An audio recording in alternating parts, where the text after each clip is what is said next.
This is a new addition to Pride Mobility called the GoGo Endurance Scooter. This is a lithium-powered portable scooter. If anybody's familiar with the GoGo LX CTS, this is a very similar footprint to that unit. There are some additional upgrades that we'll go over, but overall, how it has shocks in the front, shocks in the back, is very, very similar to the GoGo LX CTS scooter. So this is a four-wheel scooter. Some new things they did with this scooter is, on the GoGo LX CTS, they had smaller front wheels and larger rear wheels. On this new endurance scooter, it's 8-inch wheels in the front, 8-inch wheels in the back. Now this unit does come with a 325-pound capacity as compared to the older version that had a 300-pound capacity, and it goes about 4 miles an hour. A couple nice upgrades that they did with this unit as well is now they also allow you, instead of just getting the standard 17 by 17 seat, you can get a 20 by 18 seat. So somebody that doesn't need a little bit extra cushion, you can get a larger seat. Now, like with any unit, when you get a larger seat, it will make some of the specs larger than what they say. So for example, on a 17 by 17 inch seat, if your arms are tucked in all the way, you're going to be at about 22 inches in overall width. Although they say the base is 20.5 inches, you would have to remove your arms on a 17 by 17 inch seat to be within that 20.5 inches. I believe it's 42, get an exact measurement here. Yeah, about 42.5 inches in total length, and it's a little over 48 inches of a turning radius. If you went with a 20 by 18 inch seat, well, now you're just going to be a few inches wider. So you're probably going to be about 25 inches overall width outside of arm to outside of arm. So do take that into account when you are considering the overall width of what it lists on the spec sheet. This unit does come with a swivel seat. It locks about every 45 degrees. So you can get out from the side, or if you even wanted, you could get out from the rear. Some important specs that people ask us a lot of times are, well, what is the seat to ground height? And although it is adjustable, and I believe you can maybe go, this unit can probably go up one hole, standard seat to ground height is about 23, right at about 23 inches. Another important measurement that a lot of people like to know is, well, what is the seat to the floorboard height? So that exact measurement is about 18 inches seat to floorboard. They do list on here that it has about a 3-inch ground clearance, but remember that is about right here in the frame. Most manufacturers do not list what the lowest ground clearance is, which is typically where your rear transaxle is. So the rear transaxle is your motor in the rear. That is 1.5 inches. Now the only way you're going to run into an issue with that is if you're running through a field and you hit a stump that's 2 inches high. You would hit your motor and you would come to an abrupt stop. But going over speed bumps, going over thresholds, you got to remember that rear transaxle is going to be lifted up with the wheels as you're riding over an object.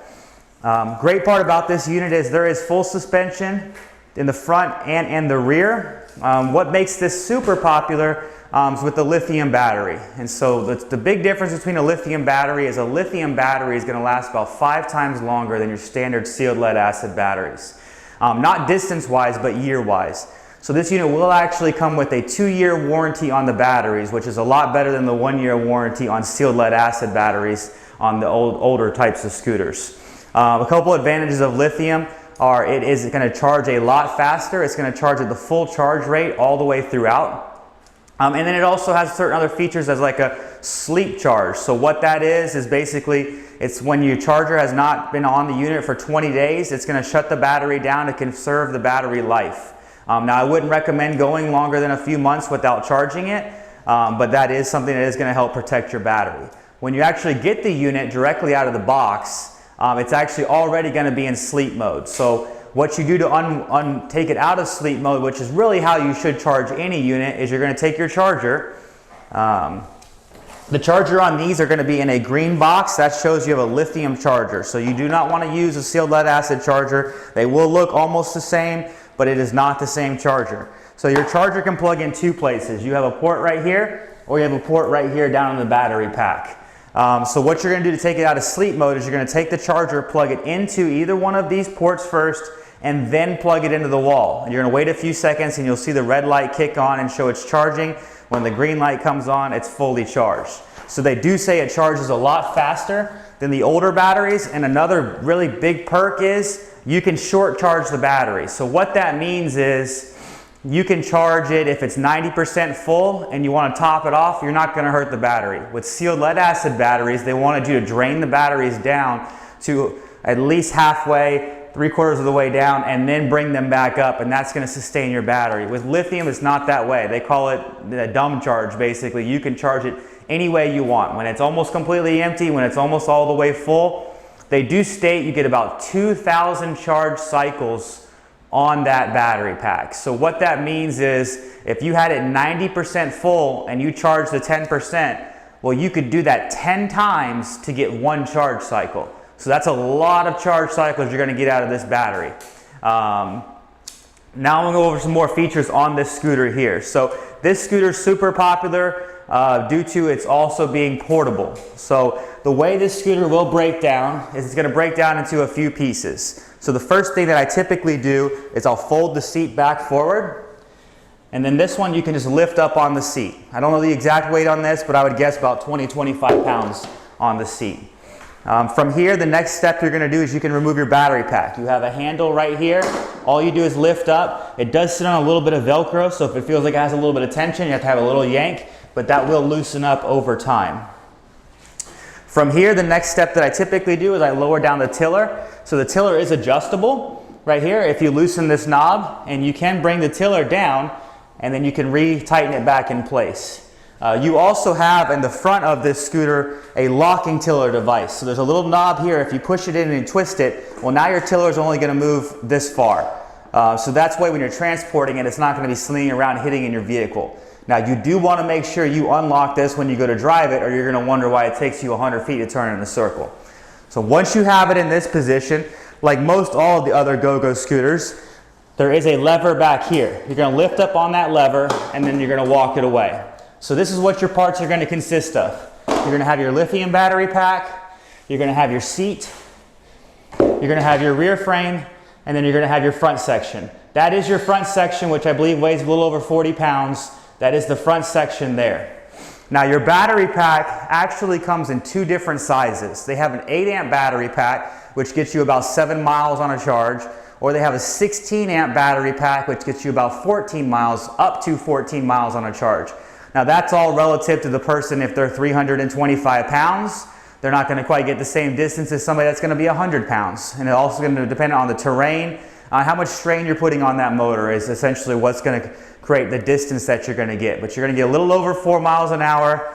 The smaller battery pack is approved for all airlines. So being lithium, a lot of people are concerned, can I travel with it? So it's FAA approved, so airlines, boats, trains, anything, you can take the smaller battery pack on. The larger battery pack, you would not be able to take that on a train or a plane. To put this unit back together, what you would simply do is on this, you have 2 green lines that line up right here. On the back section of the scooter, you actually have 2 U-shaped brackets. So you want to line the U-shaped brackets up, simply let it fall in place, and you'll hear it click. And now it is locked. You do not want to force it together because you do have a block in the back that snaps together. And if you're forcing it together and you bend one of those pins, well, then you're going to be in some trouble. From here, what you're going to do is you're going to loosen back up your tiller adjustment. Tighten it back up. Now I always recommend at this step to unlock your wheel. So you push this knob in, twist to the right, and it unlocks the wheel. From here, you'll take your battery pack, and that just drops right in. Make sure it's on. If you want to check, you can turn your key on here before you put your seat on, just to make sure you did put it on properly. And then you're going to take your seat, and you're going to drop it onto the base. Some units you have to grab the handle before you drop it all the way down. This one you do not. It is going to self-lock all by itself. A nice part about this unit is this does come with some new colors. This is their matte red, which you'll also see on their Jazzy Air 2, and I believe on their Maxima. But it's going to come that, and it's also going to come with this more of a metallic silver gray type color, which is more similar to what they have on the Revo. So you are going to get both colors included. The unit does come with a headlight. So there is an LED light over here that is adjustable, and it is a nice bright light. There is a rear storage compartment in the back that you can put your owner's manual or your charger. And then also on the back of pretty much every Pride unit, they have a built-in docking device. So what that is if you want to carry a rear basket, walker holder, oxygen tank holder, many accessories. Pride doesn't sell them, but you can buy canopies online. You can buy different things. Everything on the industry mounts in a 1" by 1" receiver, which is what's on the back of this unit. Some more nice features about it is it has a Delta wraparound tiller. So you can either drive with your index fingers or you can drive up here and push with your thumbs.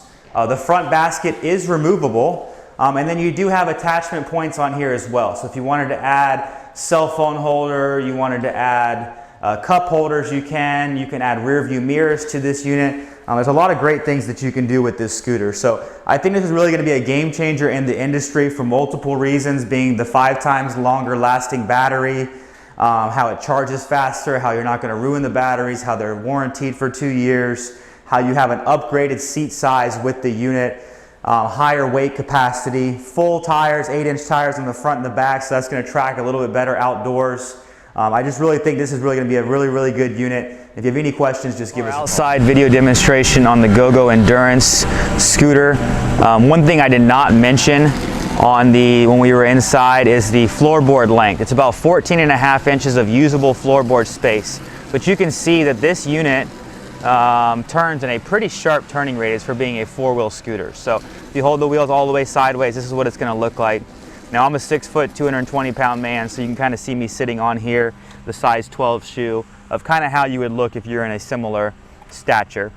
Like I said, the 4.1 miles an hour is a really nice speed, and now I'm going to take it through the grass and see the power and see how it works. So, you know, this is not intended to go in the grass at all times, but it surely can go through the grass if needed. So it's not one you're going to want to be taking off-roading and things like that. But hey, if you need to get from point A to point B in a yard, you will be able to do that as long as you have a firmer, compact ground. So out here, we're in Florida, it's a little bit thick, a little bit of strain on it, but it still operates plenty well. So I think it's really going to be a game changer in the industry. Once again, I'll go over a few specs. Wheelbase, 20.5 inches wide, about 42 inches long, turning radius about 48.5 inches, 4.1 miles an hour up top end speed, and if you have the larger battery pack, about 14.5 miles on a charge. Smaller battery pack that's airline approved, you're about 7 miles on a charge. It's just a great unit. 8" tires front and rear, full suspension, the new colors that you can exchange out, LED light in the front. If you have any questions, just give us a call. We're glad to help you.